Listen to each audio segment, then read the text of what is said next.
There's just a general movement toward each other that happens.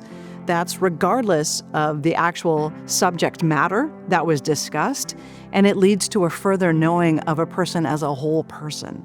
And you may think, oh, I didn't know that your child was a scientist who actually studies origins, and this is a big deal for you to kind of navigate your own faith with this child of yours who's a very successful scientist. Or I didn't realize that your grandchild was gay and married, and that shifts how you think about this and the wrestling you've had to do and are doing in that. Or I didn't know that your whole family grew up in this particular political context and how hard it is for you to go home because you now have a different, I didn't know.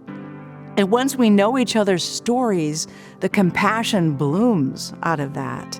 And the desire to pray for each other comes out of that.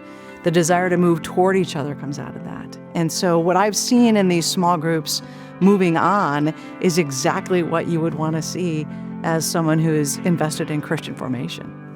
When I think about the many things that we could invest in, particularly as Christians who are trying to steward their resources well, to make a difference for the kingdom of God, the Colossian Forum is something that is so worthy of investment, because the work that they do is going to change pastors and elders and deacons and churches change neighborhoods, and neighborhoods change cities, and cities change states, and on out there.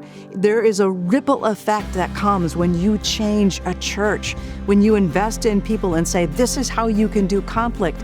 That can only help. So I can't think of a worthier investment at this time in our lives than the Colossian Forum.